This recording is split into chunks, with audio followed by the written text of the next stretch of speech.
So some rando in the comments says, I think you're a race traitor, Harry, because you married a girl from America who's biracial. And then Harry's like, that little bastard! Knopf! I won't stop until you find him!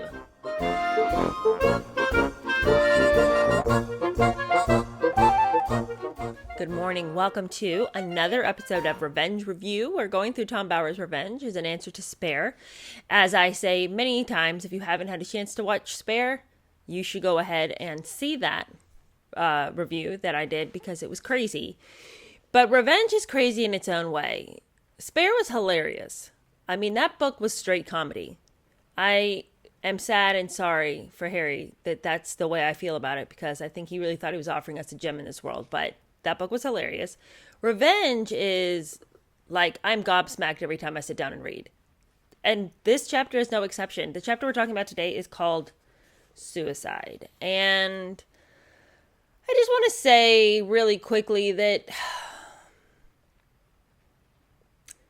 I don't want to make light of a serious topic. I don't want to, but I may be driven to it. Because Meghan's claim at the end of this chapter about her state of emotional distress is like the least convincing story I think I've ever heard.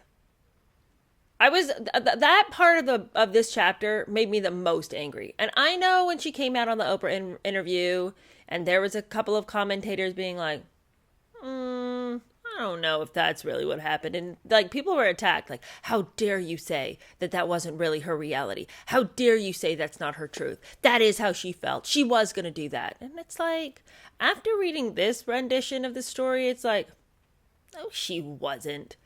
And of course, her excuses for why she didn't get help are like some of the worst excuses you've ever heard. It's like, I keep saying this, but I can't stop saying it because I'm shocked by it every time. She's like a precocious fifth grader. The things that she's doing and saying, it's like the grown-ups aren't buying this. Why do you keep saying this stuff? If you think you say it like more loudly and more dramatically, I'm going to like fall for this. This is some really, really, really bad excuse making. But she doesn't function like somebody who's near to her 40s. Has it been so easy for her to manipulate people that she just hasn't had to put in any effort and learn how to do this better? Because she's like the worst manipulator ever. But then when you consider the fact that she's got Harry over there just panting, just can't even, I mean, he just follows around like a puppy. He's like the worst. And the way he takes up for her little causes and for her hurt feelings in this chapter, I just want to walk up to him and slap him across the face and be like, wake up! What is wrong with you? Okay, well, let's just get right into it. By the way, thank you to everybody who watched the first episode of our new book. Like I said in that episode, on the weekends, we'll be doing our book about Hunter S. Thompson and his son. And during the weekday, at least as long as this book lasts, we'll be doing Royal News. But anyway, lots of people tuned in. A lot of people watched that one. So if you think that was not a book that you were excited about, I would really highly recommend you go and watch that video.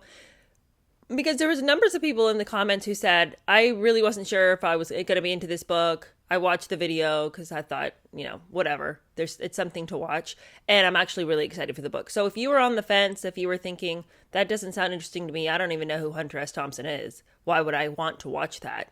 This episode was fantastic because it gave us some background, kind of a biographical sketch on who he was. So that's just my little plug for the other book. I promise, tune in, you will enjoy it.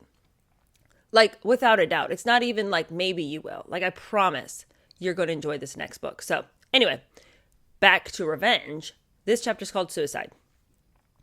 All right, well, we start right off with a banger. Here is Meghan, always trying to hedge in and find her way into the upper echelons of society. And she's decided that her next target's going to be Michelle Obama. Meghan, for all her talk about racism and stuff, she's like the most racist person because whenever she sees somebody that she can maybe cling to because of the color of their skin, she immediately goes to them because everything is boiled down to the simplicity of race. So, like with Serena Williams, I'm like, did you really care about Serena? You didn't even play tennis. The only reason you want Serena is because she's black and you think she's going to give you some legitimacy. She couldn't have anything to do with her mother, but then suddenly, when the whole world was watching, she can't stop bringing Doria everywhere she goes.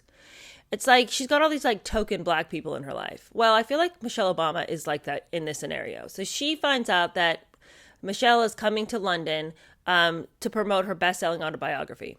And Meghan sees this as a prime opportunity to snuggle up to yet one more African American and be like, isn't it so hard to be black?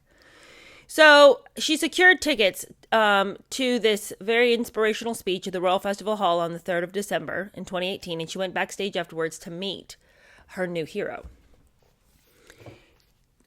Determined to fashion a special relationship, Meghan had also arranged that they would meet again for dinner at George Clooney's house near Windsor.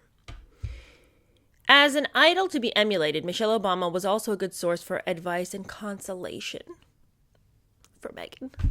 Here was somebody who she could go up to and be like, isn't it so hard?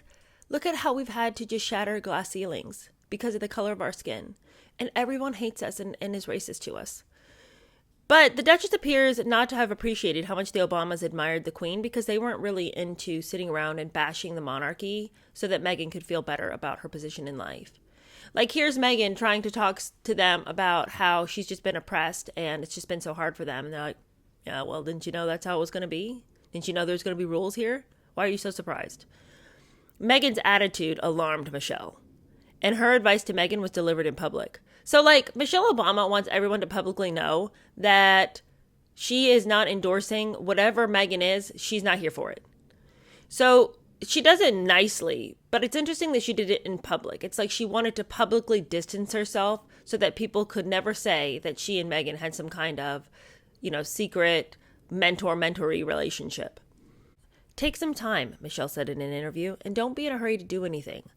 In a warning note, she added, like me, Meghan probably never dreamt she'd have a life like this. No deal. The pressure you feel can sometimes feel like a lot. Meghan, Michelle suggested, should be reasonable. What I'd say is that there's so much opportunity to do good with a platform like this, and I think Meghan can maximize her impact for others as well as her own happiness if she's doing something that resonates with her personally. Well, yeah, you'll expand your own happiness by serving others. That is a true statement for most people who are functioning with normal degree of morality, but we're dealing with somebody here who is like from the inner circle of hell.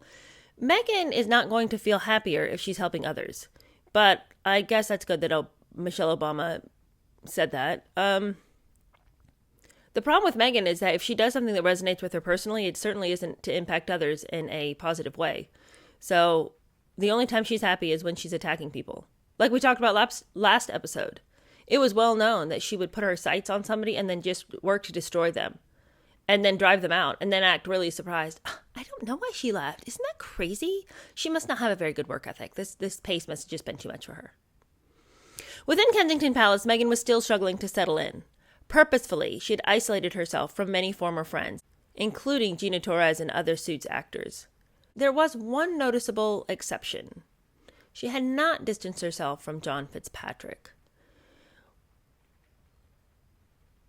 Why exactly was she not distancing herself from him? And again, why is Marcus Anderson still running around? There's these men in her life that she keeps having relationships with, and I find it exceptionally strange.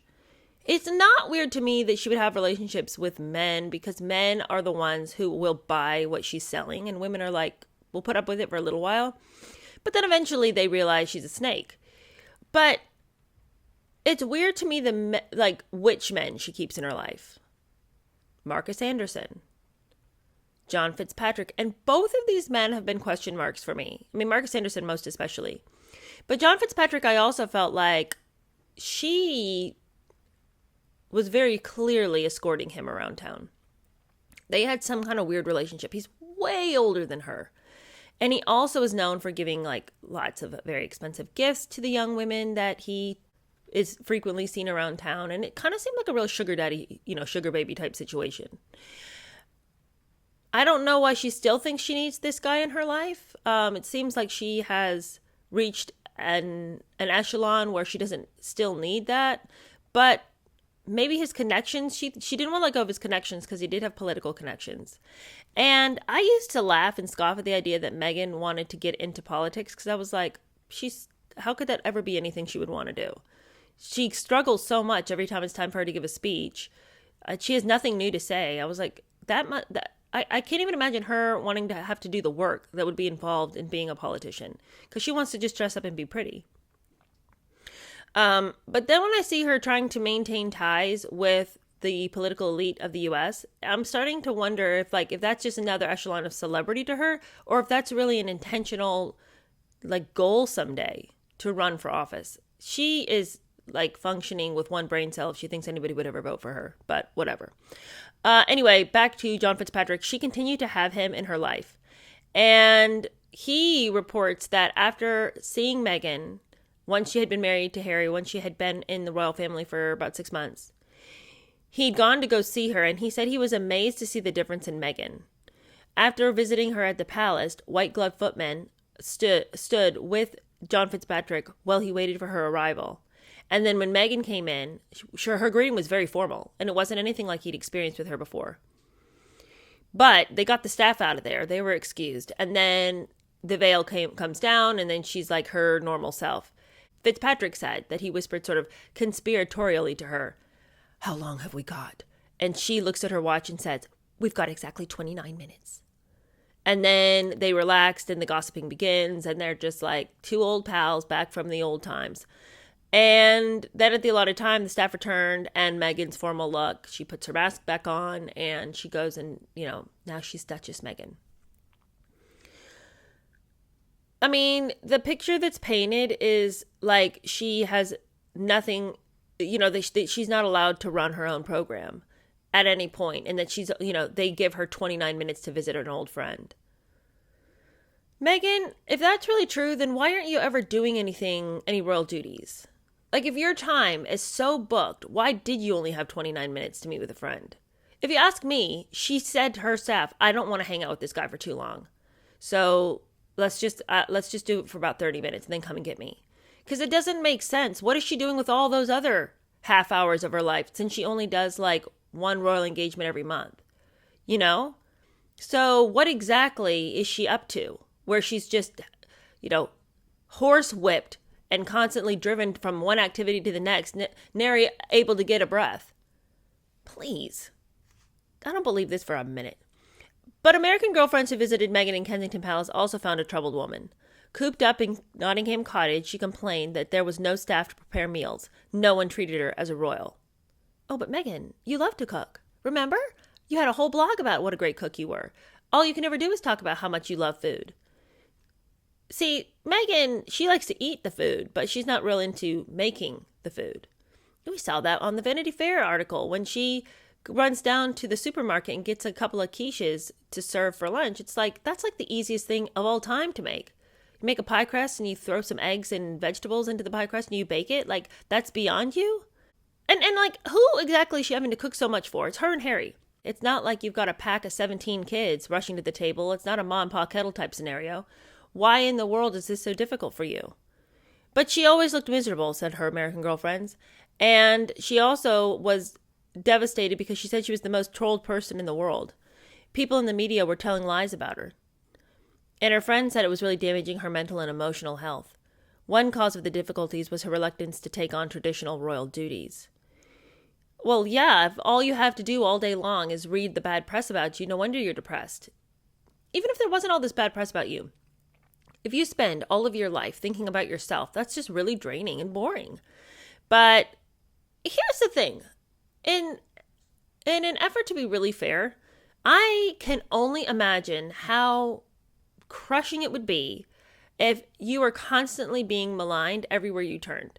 Because so far, everything in the media about her has been pretty nitpicky. She's given people reason to feel that way. So I don't want to say, out of the random blue, all these people are coming after Meghan. It just doesn't make sense. She deserves everything she's getting. Well, I don't want to say everything because a lot of people are really mean. But she's brought on a lot of criticism by her own actions. And then she wants to be offended and upset about it. Even so, even if she's brought it on herself, sitting there reading all the hundreds and thousands of people and on social media and all the people who want to bring her low, I can only imagine how devastating that would be for your mental health. That's really bad for you to sit there and consume negative information about you. With that said, you have a choice. Nobody is coming to you, pinning your eyeballs open and forcing you to read, Nobody's saying you have to do that. But she's choosing to do it and then complaining that it's so hard for her. Well, then make different choices. One of the choices she's not making is to work and to distract herself from the reality that people don't like her, and they might like her better if they saw her doing something that was helpful to others. Because by the early December in 2018, okay, remember, she's been married like 6 months now. Early December 2018, she has only completed 8 royal duties. Since the summer. You've only done 8 things. It's December already. That's like, my mind is blown. What is she doing with her time? For somebody who's up at 5 a.m. so she can email her staff about this, that, and the other, what are you doing all day? If you're up from 5 in the morning and then you're like going to bed really late because you're so busy scrolling, crawling the internet for all the times that your name's been mentioned. It's like, other than looking at your phone, what are you doing? Now, these 8 royal engagements included the Trooping the Color and the Remembrance Day service, and damaging stories appeared in the newspapers. The Sun offered the revelation that Meghan had been very excited at her Jamaican wedding that each guest had received a gift bag with 5 spliffs of cannabis. I mean, we know that to be old news. But this is the first time it was being reported. So alongside the fact that she's not doing anything with the royal family, now we're getting lots of color from her past life. And people are just wondering, like, what in the world is this girl about? That evening, she made a surprise appearance at the British Fashion Awards at the Royal Albert Hall. She came attired to be controversial because she comes in an off-the-shoulder black Vinci gown with matching black painted fingernails. All right, just on the surface, all right? Pull your dress up on your shoulders and you don't wear black fingernail polish, okay? There's certain ways that a duchess is supposed to conduct herself. This is a appearance as a royal, right? And she does things that she knows are going to get a reaction so that then she can sit around and be mad about it. This happens constantly and continually. Meghan told her audience, "It's such an honor to be here celebrating British fashion and British fashion designers in my new home of the UK."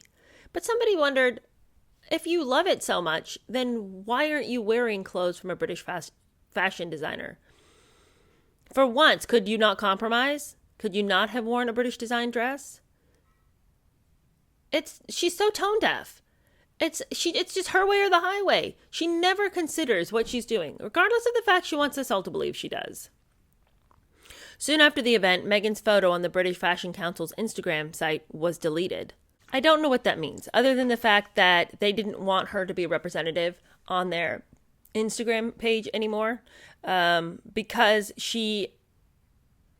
it was incongruent. Why are you coming and celebrating British fashion, but you don't even have the common decency to wear something from one of the designers that are being celebrated?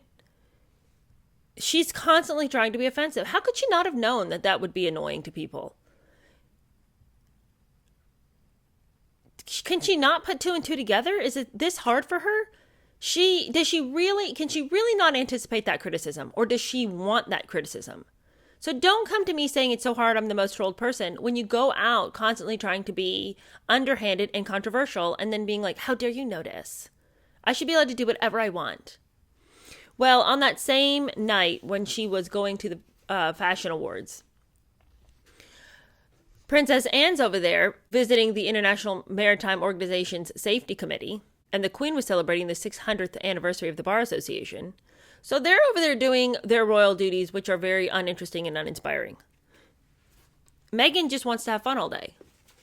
And then even when she's having fun, she's being controversial. So she can't even do anything right. But the revelations sparked Meghan's customary outrage about the media and Knopf's failure to suppress the embarrassment. So there's a pattern here. Meghan is offensive. The media notes that she's offensive. Then Meghan gets mad that the media is talking about her. Then she runs and screams at Knopf. It's like this over and over and over. Poor Knopf. I mean, the fact that he didn't just up and quit, I think honestly that's why he received a reward from William later. Because Knopf is going to conduct himself in certain ways in this chapter where I'm like, dude, what is your deal? What is happening with you? I mean, when you want to talk about somebody who is just real morally flabby, Knopf, I feel like, is a great example of this. Because he is just rolling over and taking it at every opportunity. I don't understand what is happening with him. I don't understand why in the world Meghan and Harry didn't like him, because he does everything they want, except for sometimes he says no. But for the majority of the time, he was trying to help them, even when he shouldn't have. Even when it's really clear, Jason, don't do that, don't do that, don't do that. And he does it anyway. I don't know what outcome he was expecting with these people. Because he's saying yes, no, yes, no, yes, no, yes, no. It's like they despise him because he won't hold the line with them. They would have despised him regardless. And that's the thing I think he failed to understand. Meghan and Harry were going to hate him. If he said no all the time, they would have hated him. He knows he can't say yes all the time and keep his job if he's going to be employed by the palace. But this flip-flopping back and forth, they despised him for it. And he had to decide in his mind was that they were going to hate him, and he had to be okay with that. He never seemed to have been able to make that decision in his own mind. But I think really he got the award from William because he hung in there and he dealt with them, even though the way he deals with them, it's like, okay, are you for the palace or against the palace, Jason? I can't understand. Anyway, she's mad because Knopf won't suppress the things she wants him to suppress. He can't change the media stories. He can't go in and delete things, instantaneously like she wants him to. In the midst of all of this chaos, Thomas Markle's over there deciding that he's been quiet too long. He needs to get himself back out there. Oh, he's going to say some wild things in this chapter. The treatment of me is harsh, hurtful, and unforgiving, he comes out and says for the billionth time. I'm being punished for things I didn't say. So I'm going to be honest with you, Thomas Markle's running out of things to say. He said his piece. He didn't get the reaction he wanted, so he's just going to double down. Meghan's letter had failed to stop him. He was fueling the flames. He also published a letter that he had sent to Doria 5 days after the Duchess's speech in Fiji. That's where she said to the world, I know how hard some of you people have to work to get an education. I, too, paved the way for my own college education by working my little fingers to the bone, and I had work-study programs and all of this.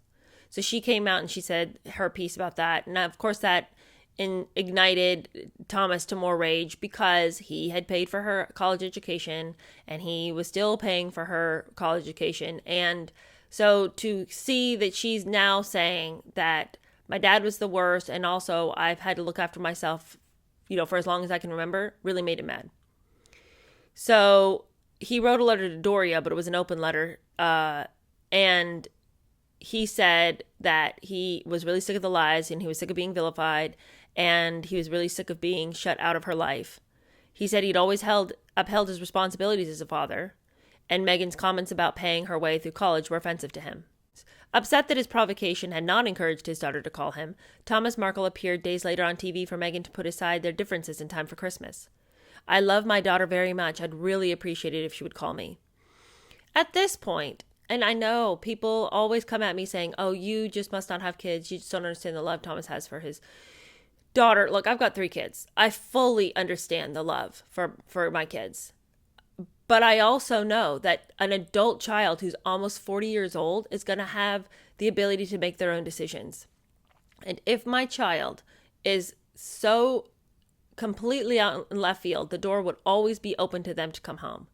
But to continually go out into the public and do the very thing that I know is going to incite my child against me, that seems like I'm being counterproductive.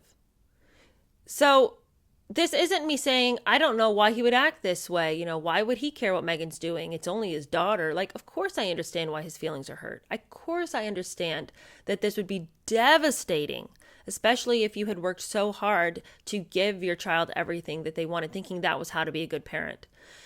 I think he was wildly off about that, but it's easy for me to say in hindsight, looking at his whole story, it's easy for me to say, why would he think giving her everything in the whole world was going to make her a good person? Now, I think most people realize that spoiling a child rotten will create a rotten child. But for whatever reason, Thomas Markle thinks that by continually going out to the press and begging for attention, suddenly she's going to wake up one day and realize, oh yeah, I did have a dad. Thomas's outburst tipped the balance for the Sussexes. Meghan and Harry were exasperated. They agreed to cooperate with Omid Scobie. As Knopf would later state, the book was discussed with the Duchess multiple times in person and over email. You guys, this book that Omid Scobie wants them to work on, we talked about it a little bit last time, Finding Freedom. They were all in with Omid Scobie.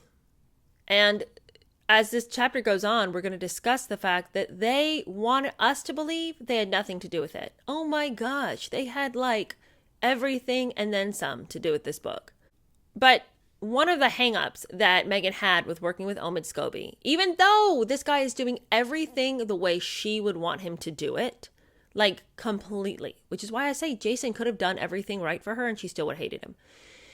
Omid Scobie is completely and 100% on Meghan's side.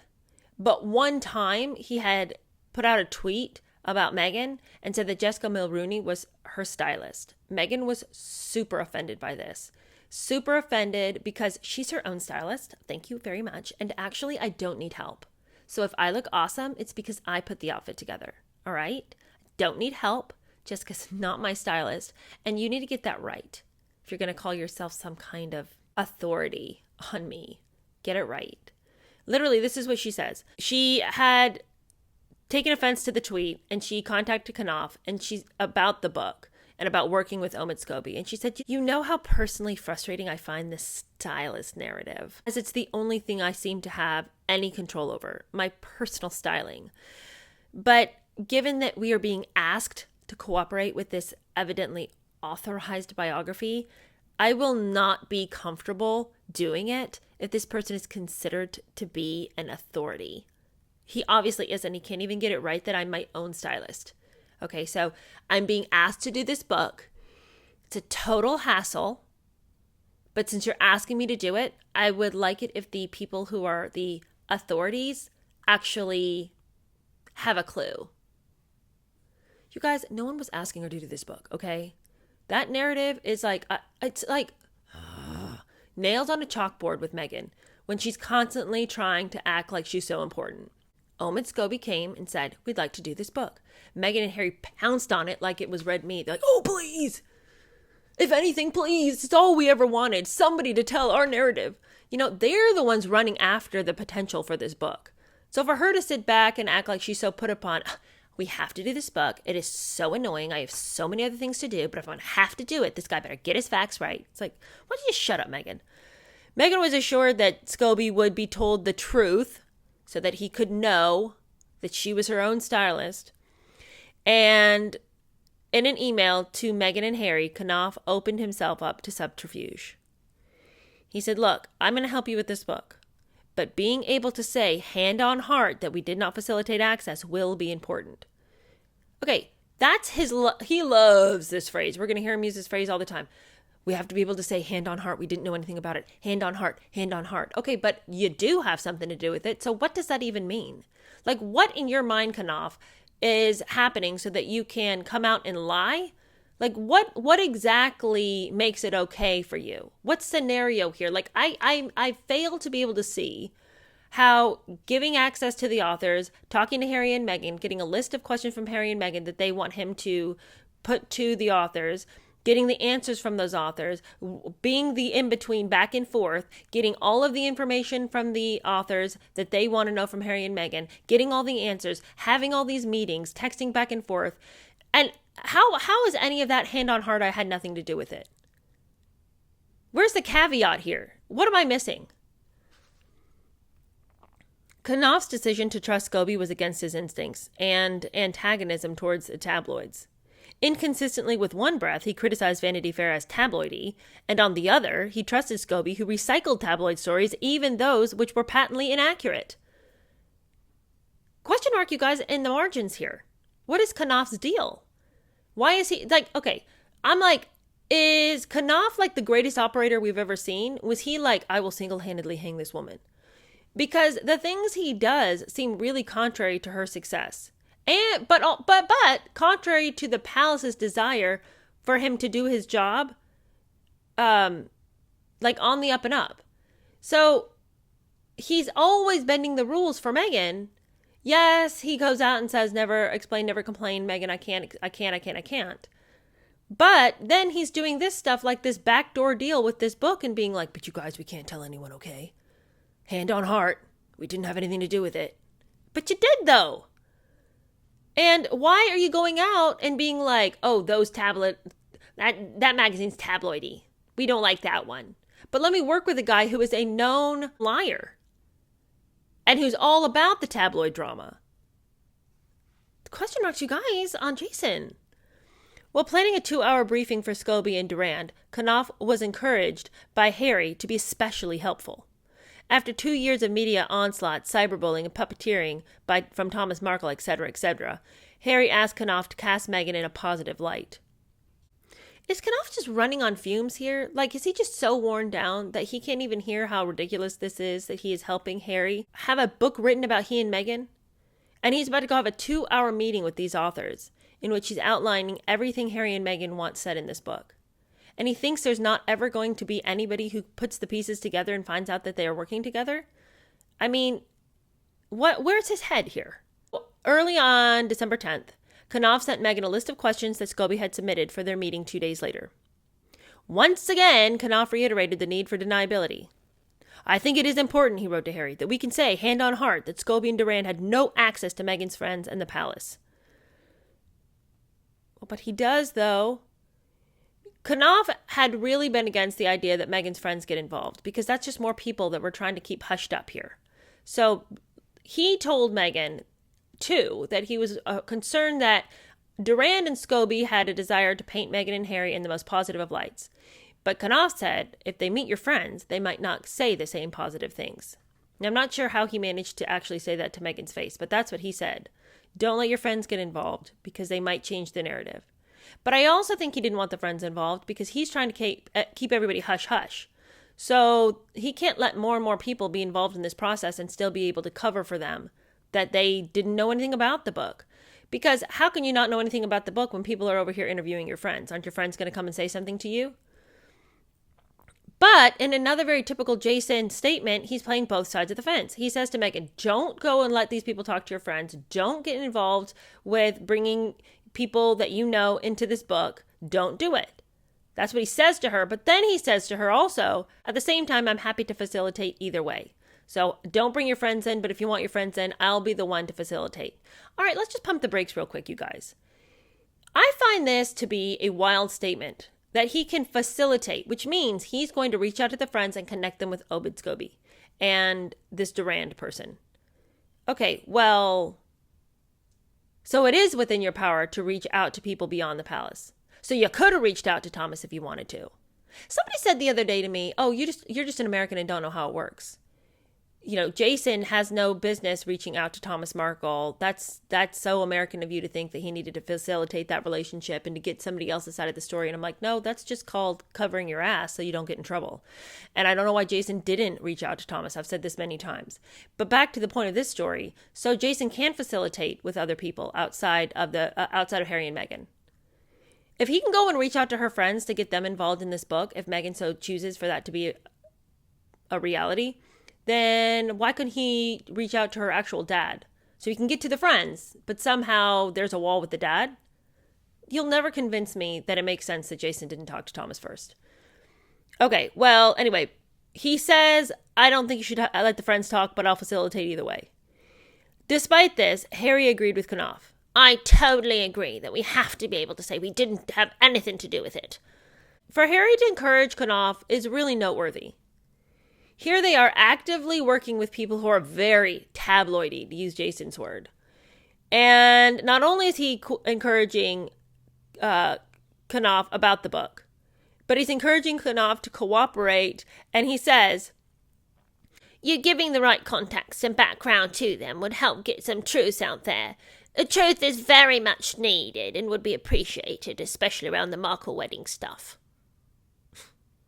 You mean especially around the stuff where your wife has just been a raging, out of control jerk? While he and Meghan criticized Thomas Markle for speaking to the media, they were doing precisely the same thing. And it isn't like they were speaking to outlets that were considered to be above board. This is Omid Scobie, the mudslinger of the ages. Determined to manage the narrative of the meeting to her advantage, that evening Meghan sent Knopf a 31-point briefing for his conversation with the authors. And amongst the priorities, listed over 2 pages, was a revised biography of her childhood. Y'all, her whole life, she has gone around giving whatever magazine she could get a chance to talk to. If they wanted to talk to her, she would always tell the story about how she was so close to her parents. And she has this whole story that she told Elle, and later she told Vanity Fair, that her parents worked so hard to craft a special world for her where she grew up feeling special. Well, that's why she's such a nightmare. But there was also the story that even though her parents had split up when she was 2, they were always really close. They had gone on vacations together. They had, when her dad would drop her off at her mom's house on Sunday night, they would watch Jeopardy together and they would eat supper together. And it was just like really very little stress in that divorce. And so this is the narrative that has already gone out there. She can't revise it now that it's inconvenient for her, that she said in Ellen and Vanity Fair that her parents were great, that they'd loved her very well, that they'd always gone out of their way to make sure that she was not adversely affected by their divorce. But now she wants to emphasize for Knopf that there was no strong relationship there with her dad. I mean, she hardly knew the man. In this 31-point briefing about she and Harry, she had written that she, Meghan, was always referred to as an only child by both her parents and all of her friends through her entire upbringing because the half-siblings were not in the picture by their own choice. Okay, so that is on the actual document that she handed Knopf to share with Omid Scobie. I don't have siblings. I've never been a child that even could conceptualize being part of a larger family because my older half siblings didn't want to have anything to do with me. It was their own choice that they didn't have a relationship with me and never did. What are you talking about? There's so many pictures of her and Samantha growing up. I know Samantha was older than her, and probably at a certain point, was busy doing her own thing. So it's not like they were playing Barbies together 24/7, but it is such a rewriting of the facts, this business about, I didn't even know my half-siblings. Okay. Without explaining that Samantha was crippled in a wheelchair, Meghan also wanted to throw out there that Samantha lost custody of all 3 kids, and they're all from different dads. So as you can imagine, it's, total chaos with Samantha. Yeah, well, probably is pretty hard to parent kids when you're in a wheelchair. Look, here's the deal. I don't know the details surrounding why Samantha lost her children, but I can guarantee you that there's no reason for Meghan to have included that detail in this 31-point briefing that she wanted Omid Scobie to have. That's just being hateful and ugly. You can talk about your childhood. You don't need to talk about Samantha and her, kids by 3 different dads. That's neither here nor there. Yeah, that sounds pretty chaotic. I'm not saying it doesn't. I'm not saying that a lot of things that Meghan's extended family have done are, super conducive to human flourishing. But what I am saying is, what difference does it make what Samantha's doing? Why do you need to comment on this for Omid Scobie? Is it just to be like she's an unreliable narrator? Don't listen to her. She had, 3 kids and 3 dads? I don't know. Meghan also asked Knopf to say about Thomas Markle that Meghan supported her father in spite of his reclusiveness. Despite countless efforts to support him through the last 2 years, they no longer have a relationship. Okay, number 1, what evidence has there ever been of Thomas's reclusiveness? Also, what is this, I support you in spite of your reclusiveness? How is financially supporting your dad impossible because he likes to stay inside? Like, you're acting like against all odds, even though he never darkened the doorstep, I was able to give him a couple of bucks. Can you imagine? How I managed it, I'll never know. But Even though he's such a recluse, I was able to do it. Crazy, right? What are you talking about? Also, if I was Omid Scobie and I really wanted to do my due diligence, I would be like, really, a recluse? Can you explain more about that? How was he a recluse when he was a lighting director? Kind of hard to work on set when you don't come outside. Anyway, it's all lies on lies on lies. Meghan's trying so hard to double down and recreate her childhood there's no evidence to the contrary. Meghan also wanted to give her own version of Tiaragate. So she says that there wasn't any arguments and she tried on 5 different tiaras. The Queen said she was the most beautiful bride she'd ever seen in her whole life, and that Meghan was stunning in all of them, and that it was her choice to choose the one she wore for her wedding. This whole story about the emerald tiara, just totally not even true. I didn't want that one, and I didn't throw a fit about it, so I'm just really not sure what anybody's talking about. The Queen would have given me any of them that I wanted, but I chose the one that I had. I chose that one. Even though she'd already dogged Knopf to continue to fix the stylist narrative, once again on this 31-point paper, she's having him say to them again, I am my own stylist. Please get it right. Jessica Mulrooney has nothing to do with my style. On the eve of this meeting, Harry texts Knopf. And you guys, if I were Knopf, I'd be like incensed with rage over this particular text because it's so condescending to him. Like he isn't already trying to run a marathon for these people every day, 50 days in a row. Harry has the audacity to text Knopf the night before the meeting and say, are you planning on giving them a rough idea of what she's been going through the last 2 years? If you aren't planning on telling them, can I? Okay, Harry, 2 problems here. The first problem is you're not abreast of what this whole conversation has been about. It's about how Meghan's been having a hard time. So that's problem number 1. Number 2, how are you going to get in on that meeting and go ahead and tell them how bad it's been when you are all about the deniability of having even worked with these people? Like, are you high now, Harry? Are you high now? Because you seem to be missing all the finer points here. Knopf replies, of course. I've never stopped telling them. Yeah. I mean, Jason, really, I've said it before, he has the worst job I've ever heard of. I don't know how he wasn't just medicating himself 24/7 trying to get through it. After sending Meghan further assurances, Knopf met the authors on December 12th, 2018. Further assurances. I feel like that's a really nice way of saying after she completely bombarded him with text day and night, finally they were able to have the meeting. Can you imagine your phone's just pinging, with Harry and Meghan, both of them being like, don't forget to tell them this, and don't forget to tell them that. And also, are you planning on telling them it's been a really hard life for me so far? And also, you need to completely rewrite the narrative of my childhood. And also, it's like, shut up. I got it. So Knopf meets the authors. He says he took them through everything in a report that he had with Harry and Meghan the next day, a debriefing with Harry and Meghan to let them know. And he said that he had briefed just as Meghan and Harry had required. The book, said Knopf, would be targeted at an American audience. Very interesting. The audience they thought they still had a chance with. Oh, I'm here to tell you otherwise. The authors, he assured Meghan, intended to position it as a celebration of Meghan that corrects the record on number of fronts. I will stay in close contact with them, Knopf said, and later he added that it was going to be very positive. Meghan was satisfied. Knopf had bent over backwards to help her, and the palace was in overdrive to protect her. One of the things I think is interesting is that I know that Knopf is bending over backwards for Meghan, right? I know he's trying to preserve his job. But I don't know exactly the hiring, like the levels of hiring, who hires who. I don't believe that Harry hired Jason Knopf. I thought the palace hired Jason and gave Jason to Harry, which would mean that isn't Jason's higher up like William's personal secretary or private secretary?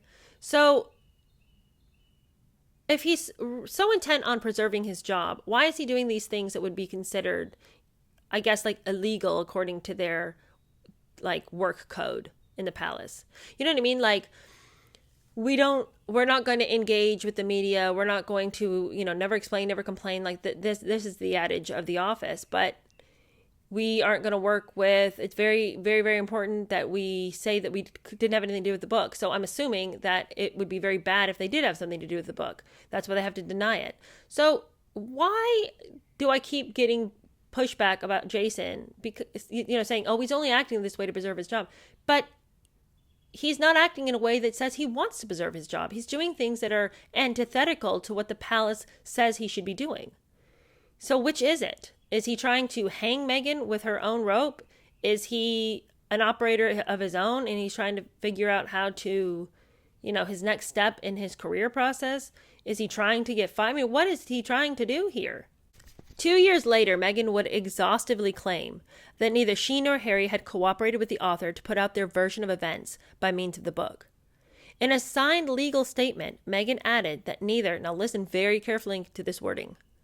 In a signed legal statement, Meghan added that neither she nor Harry had wished to be involved in any way with the book. That's very different from denial. I didn't wish to be involved in the book, but you were. That is not a statement of denial. That is, I didn't want it to happen, ... but it did,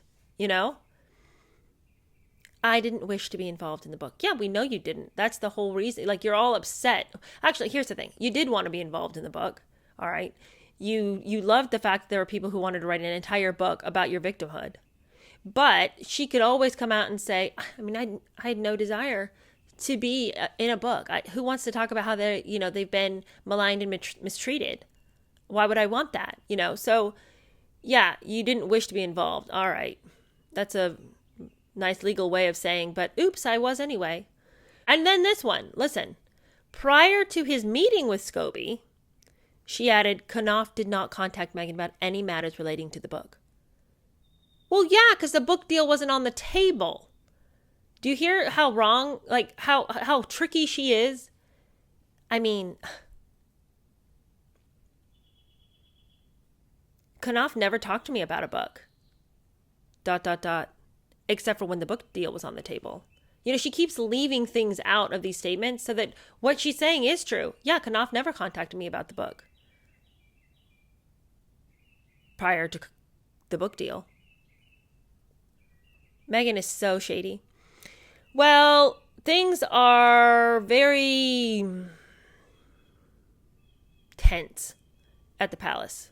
They're very tense for Harry, very tense for Meghan. The media is terrible. The family is at odds with one another.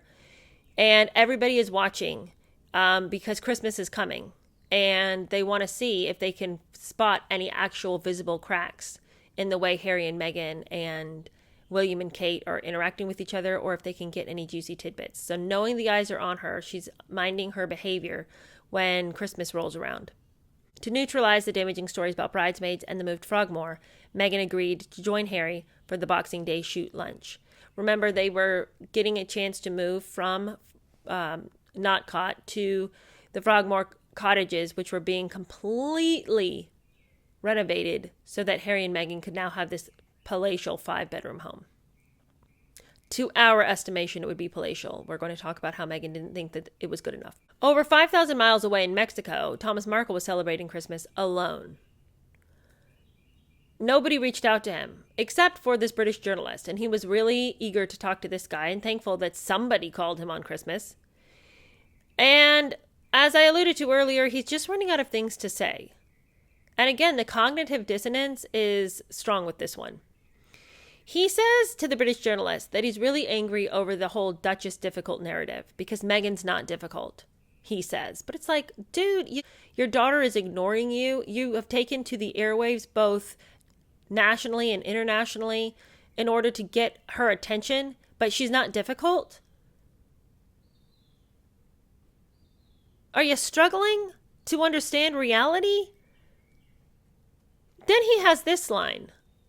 He says that he doesn't understand what the big deal is and why everybody's paying so much attention to her because she's just a pretty girl married to a former army officer who would never be king. What an uninspiring way to see your own daughter. Then he ends things with this line. In reference to the fact that people keep calling her Duchess difficult, he says, it's ridiculous, cruel, and heartless. And unless she proves me wrong by going around at night urinating on homeless people, it needs to stop. Is that what it takes for you to accept that your daughter is difficult? She's lied about you in the media. She has given people the impression that the reason she can't talk to you is because you've interfered with her. That's not in Tom Bower's book, by the way. That's just one of the things that I've heard she said to people near her to get them to quit asking why her dad wasn't around, that he interfered with her, if you know what I mean. Although Thomas Markle may not have realized that's what she was saying. But it doesn't even matter because everything else, even far apart from that, has been hateful. She's ignoring you. She's abandoned you when you were in the hospital with your heart attack. She could care less. She accused you of lying about the heart attack. She wrote you a 5-page letter telling you why you're so terrible, and you're yet literally still paying all of her bills. It's such an unbelievable inability to deal with reality for him to say she's not a terrible, horrible person. And short of urinating on homeless people, I'll never believe she is. Why are you even coming out and talking, Thomas? You don't have anything to say anymore. Because there was a point when you were making sense and people could have empathy and sympathy for your position, but now you just want to talk. And that seems really evident, because you're not even talking about things that make sense anymore. At age 74, Thomas was convinced that within 5 years he'd be dead. Markle men, he asserted, never made it to 80. To this day, he concluded, I cannot think of anything I've done to deserve how I'm being treated now. I've been a good father. I've done nothing wrong. Axe murderers kill 19 people and their daughters still come and visit them in prison. Now it's like a dream that's turned into a nightmare. The royals and Meghan can help end it by simply giving me a call. Again, here he goes wrapping the royals into everything. Meghan's the one who's done the wrong thing. So you can just leave the royals out of it. They're not telling her not to call you. In fact, if you had your facts straight, you would know that they have been more than encouraging of the relationship between you and your daughter. I mean, how could he really know that? He couldn't know that. But it's just bad practice, and it looks bad to drag other people into it just to make the story sound worse. It's bad enough on its own. On the face of it, you don't even need to add in that you think that the royals are being abusive of you. Your daughter's complete detachment and disowning of you is bad enough.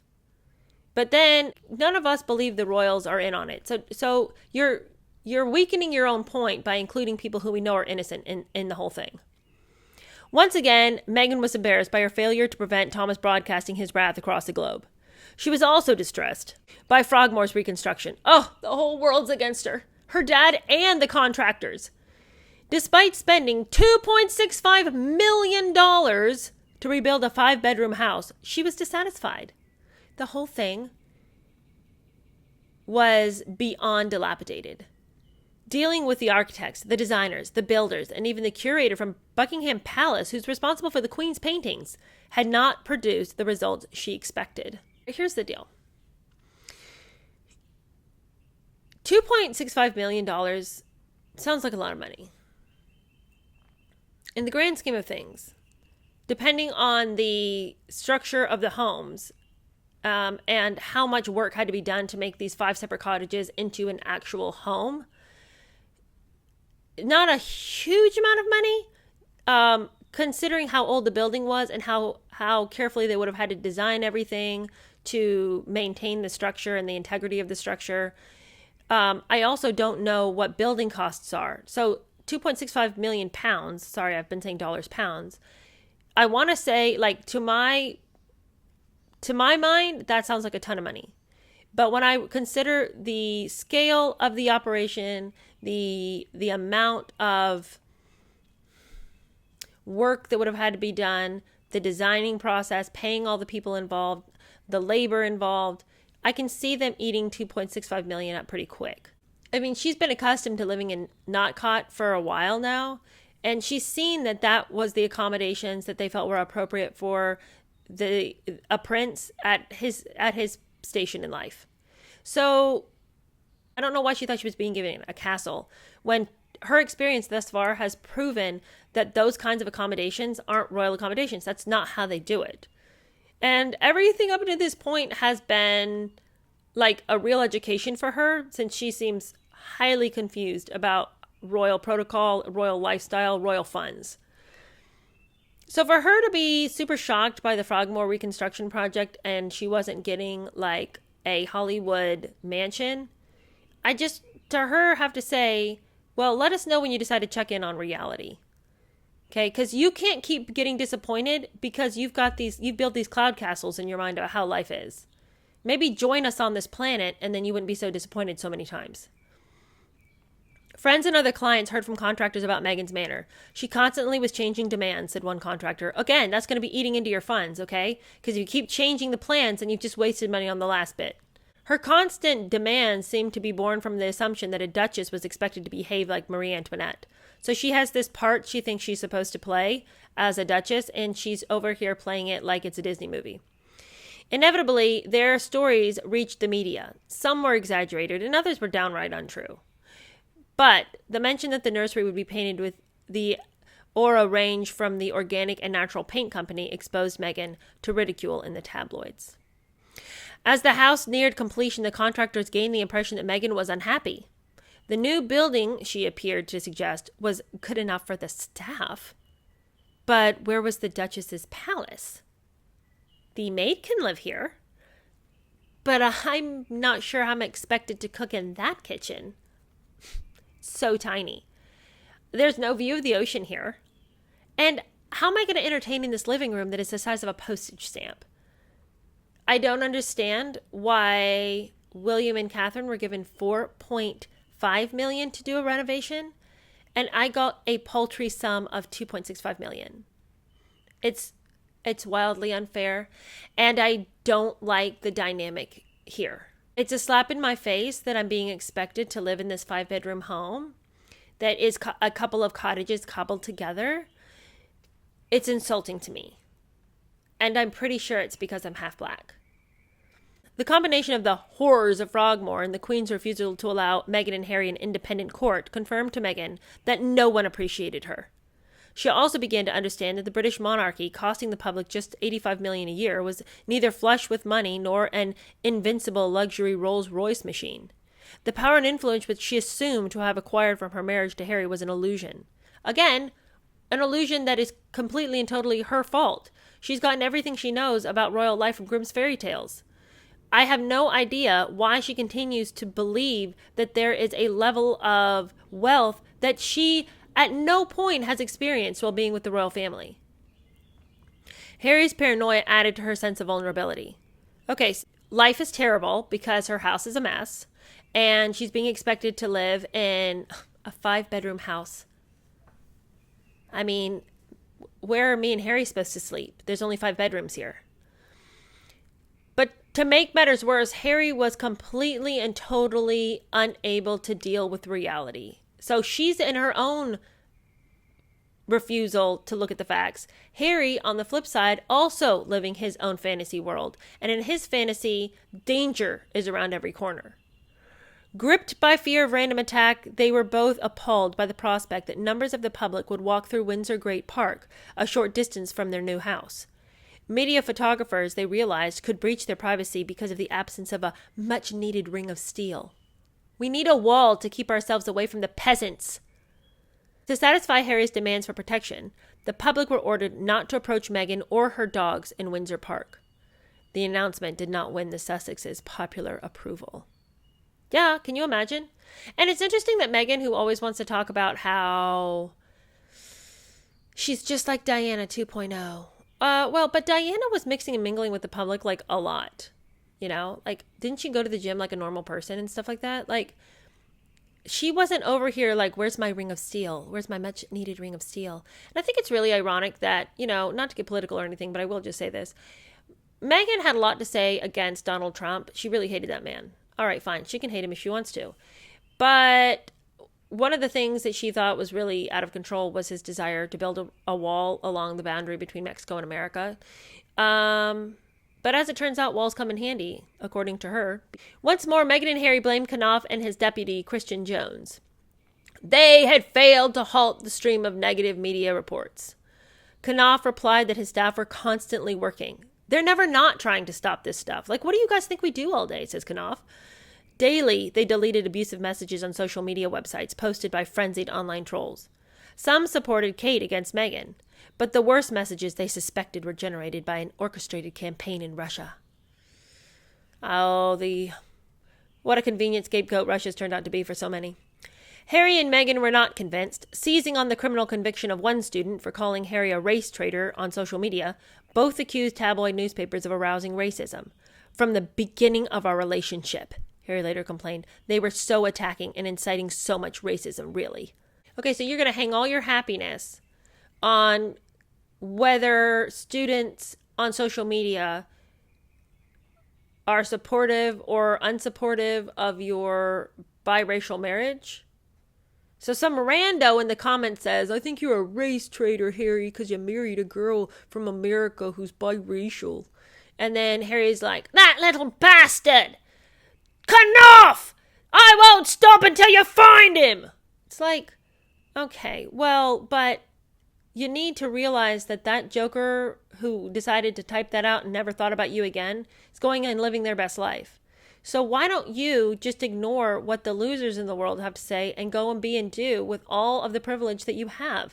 Why in the world would you upset yourself like this?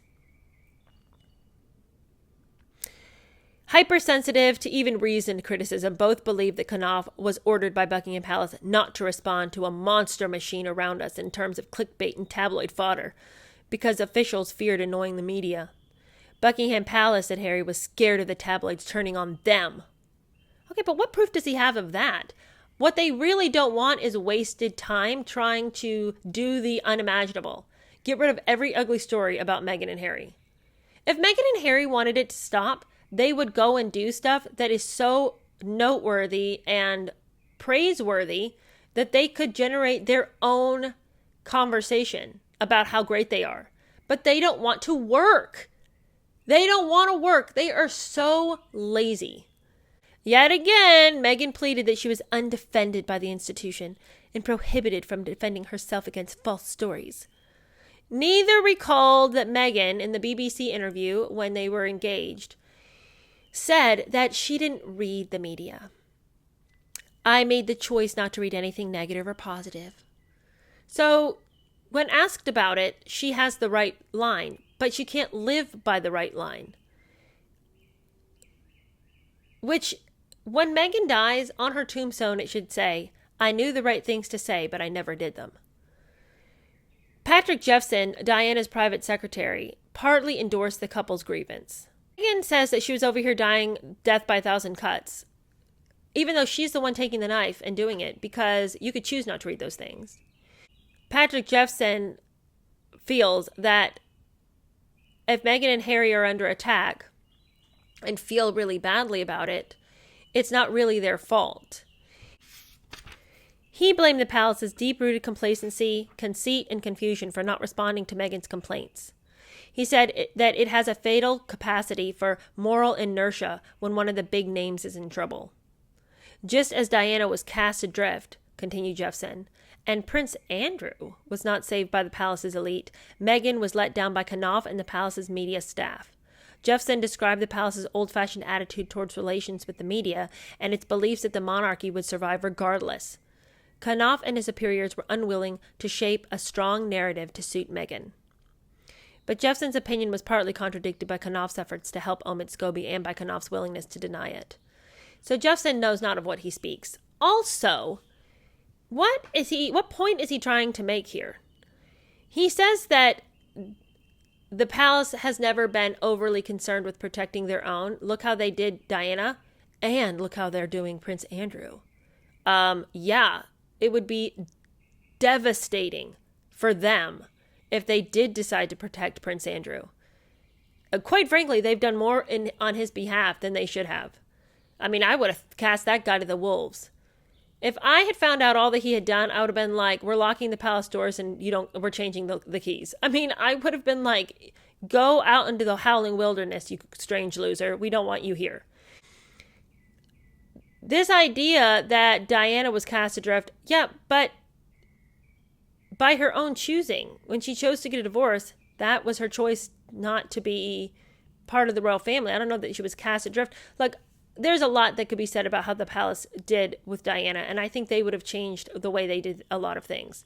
But to put Diana and Prince Andrew in the same sentence, I just don't think that Jeffson is making a lot of coherent sense here. And he doesn't know the full story. He doesn't know everything that Jason was saying yes to, and how much Jason was deleting, and how much he was trying to work on their behalf on social media and on every platform that he and his people could help Meghan and Harry, and help them to recraft a narrative. He's doing all he can do. Plus, he's giving them advice on what to do and how to behave. That's part of his job, and they aren't taking that advice. So how much more was expected of Jason? Often awake during the night, Meghan and Harry classed themselves as persecuted outsiders. "I just didn't see a solution," said Meghan, and eventually decided, "I just didn't want to be alive anymore."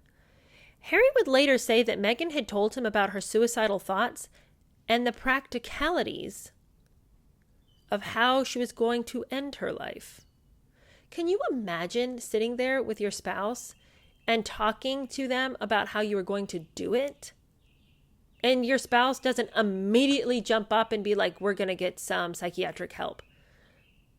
That is not okay.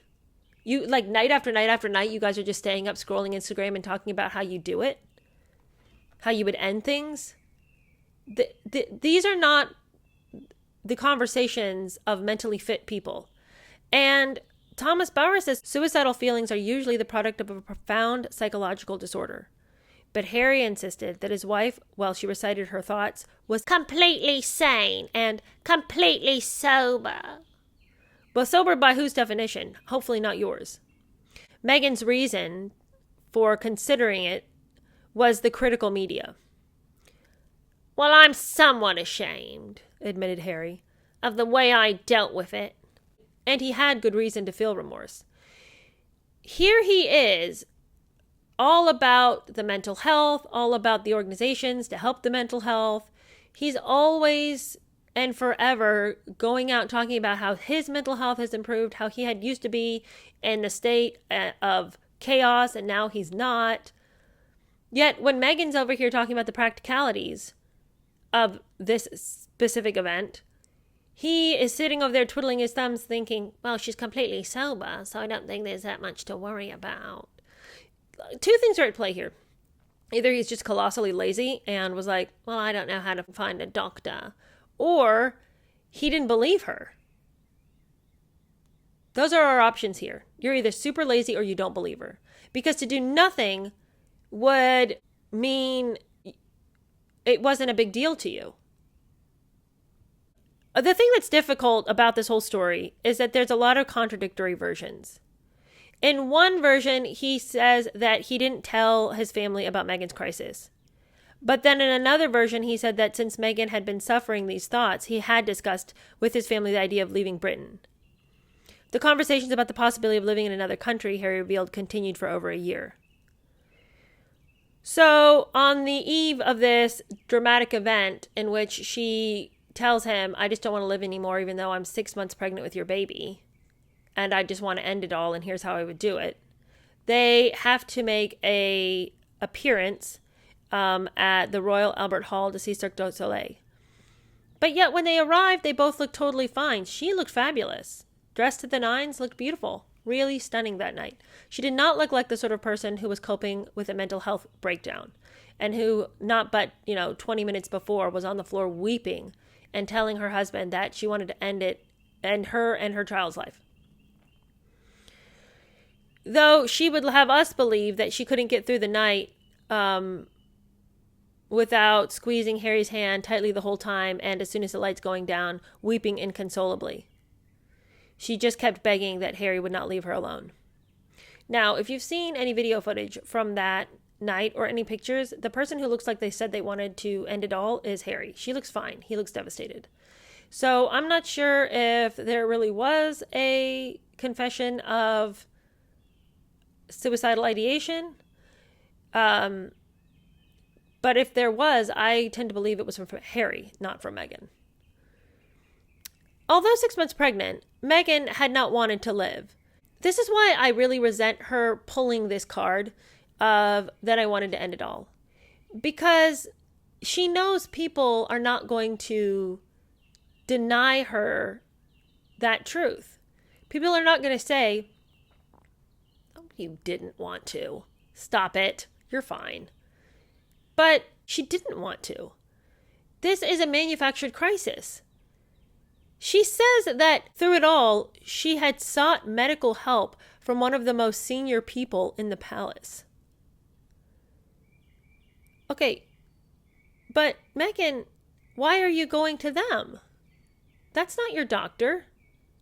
You don't know how to go to the doctor? You're almost 40. You've been to the doctor before, right? So why would you go to a senior member and be like, I need to see a doctor. I need medical help. Well, go get some then. Why are you telling anybody? I don't call up people in my life and be like, I need to see a doctor. Why aren't you getting me medical help? No, I make an appointment. What are you talking about? Okay, so she says that she, all her plans failed when she said she needed help. Then she says that she went to somebody in the human resources department and they denied her help because they said it wouldn't be good for the institution. She claims that the person said to her, my heart goes out to you because I see how bad it is, but there's nothing we can do to protect you because you're not a paid employee of the institution. Okay, well, then where does her medical help come from? Okay, so maybe she's not on the payroll of the palace, although, isn't she kind of? But regardless of how it's set up, she's pregnant. So who's giving her prenatal care if she doesn't have a doctor? Do you hear what I'm saying here? Like, Meghan, shut it down with this stupid lie. Learn how to lie so at least we're not rolling our eyes the whole time. I mean, we would prefer you told the truth, but this is insulting our intelligence. After that snub, Meghan explained, I just didn't want to live anymore. And that was a very clear and real and frightening constant thought. And I remember how Harry just cradled me. She said she couldn't go to the doctor or the hospital because they'd taken her passport and her driver's license and her keys, and she was trapped.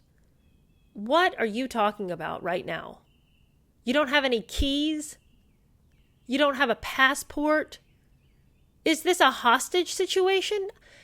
Meghan, where do you go to the doctor for the pregnancy? So now I'm wondering if you even were pregnant. Okay, because that's always going to be a question in my mind. The more I dig into this person, the more I believe that she's completely capable of that colossal lie. But if you are pregnant, why didn't anybody say, then why didn't you ask your gynecologist, your OBGYN? Why didn't you ask your OBGYN for help when you went in? If you were feeling these thoughts of suicidal ideation, why weren't you saying to the doctor, I am having a dramatic dip in my mental health. I'm under so much stress. I need to talk to somebody. You go see the doctor all the time when you're pregnant.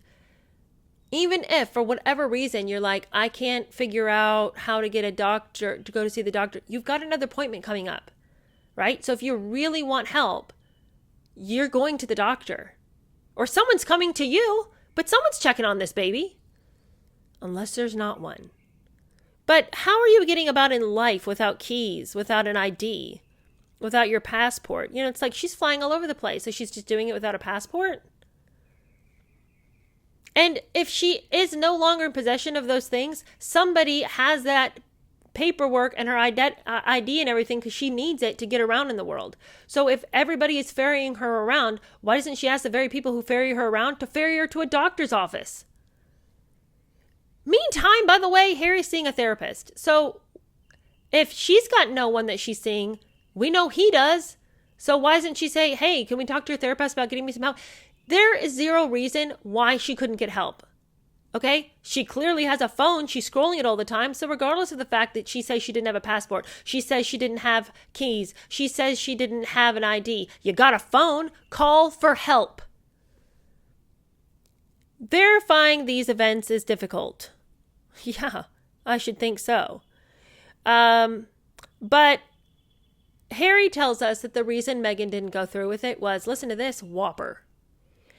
The thing that stopped her from seeing it through was how unfair it would be to me after everything that happened to my mum. And to now be in position of losing another woman in my life with a baby inside, or our baby. She just didn't do it after all, 'cause of me. Okay, Carrie. She manufactured a crisis so she could be your savior. Duh! She was never going to do this. Never. It's too much of a game at this point. I know he really loves her, but the way that he just goes to bat for her over everything is so gross. It's like, Harry, don't you have any of your own thoughts, though? Surely there's something still up there. Because this whole idea, like with him talking to Jason Knopf and being like, if you're not planning on defending her, then let me at him. I'm going to tell them how bad it's actually been. And now over here believing this lie. Well, she was going to do it. She told me how, but then she realized that my mum had died, and so she decided not to. Wasn't that nice of her? She's so kind. Verifying these events is difficult. Pertinently, Harry and Meghan gave conflicting accounts of the saga. In public, they disagreed whether Meghan felt suicidal at night, in the morning, or both, and they did not agree on the number of days. Neither explained why Meghan sought help from an unqualified palace official rather than an experienced medical specialist. Harry never identified which member of his family had neglected his wife. Meghan's instability traumatized Harry. See, and that's why it's really cruel that she's doing this to him, because she knows he's not a well person. He's spoken openly and at her behest about his mental health. And now she's plaguing him with these ideas that crisis is just around the corner. The very thing she knows he struggles with. He's always been worried that something is going to happen that's out of his control. And now for her to play this is just the height of cruelty. She's exceptionally mean. She's like mean on a whole nother level. We know that she's over here always trying to cosplay Diana. And, you know, we know that Diana threw herself down the stairs when she was pregnant at one point. And so Harry knows that story too. And so for her to choose this time when she's pregnant to claim that she wants to end it all, when is she going to give this guy a break from the trauma that is the story of his mother? She came and made that whole sadness worse for him. Well, he's traumatized, and after sacrificing so much to marry into the royal family, she told him she'd become an unprotected target. So not only is she traumatizing him, she's making him feel guilty. I did this all for you, and now look what your family has done to me. Harry felt guilty for failing to shield her from the conspirators, and he struggled to find a solution. And that is the end of that. I found this chapter shocking. I found this chapter shocking because of how much manipulation is going on all the time behind the scenes. But then how much they want to pretend like everything's on the up and up and they're the most transparent people you ever met. This stuff about the book with Omid Scobie, to me, I was just like, I mean, I knew that they had conspired to write that book. But how much work they put into claiming that they didn't have any idea about it. How can these people be trusted on any level? Like, when they're going into Hollywood trying to make deals, you'd think that after books like Revenge, people would be terrified to work with them because they're liars and they're constant manipulators. This whole thing that played out a couple of weeks ago in Manhattan with them saying that they were being chased and all this, and then like instantaneously it came out that that never happened. What are you talking about? They're liars. They're manipulators. They're deceitful. They are money grubbing. They are constantly looking to cozy up to celebrities. Celebrities don't like them. And I was listening to Tim Dillon the other day, and he was talking about the fact that he was at a party and they were all passing phones around looking at these funny messages where Meghan is sending celebrities videos about or messages begging to hang out. And they were laughing about her. You know, she's just this pathetic figure that wants to get in on the upper echelons of society, and they have her number. They know how crazy she is. But she doesn't know how crazy she is. She thinks we're so stupid that we don't know. She and Harry are so wildly confused about reality and their ability to manipulate reality and our ability to be manipulated. They think they really can pull it over on us. And they think they are. They think that they have managed this. They think that people are still on their side. Who's in their ear giving them this false hope? I haven't figured it out yet, but the next chapter we do is called Exposure, and so we will see about that later on.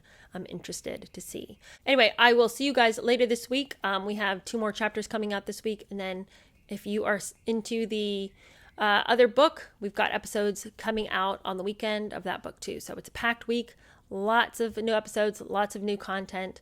And if you haven't had a chance to go and check out that new book, I would highly recommend it. It is very promising. All right, I'll see you guys later. Bye.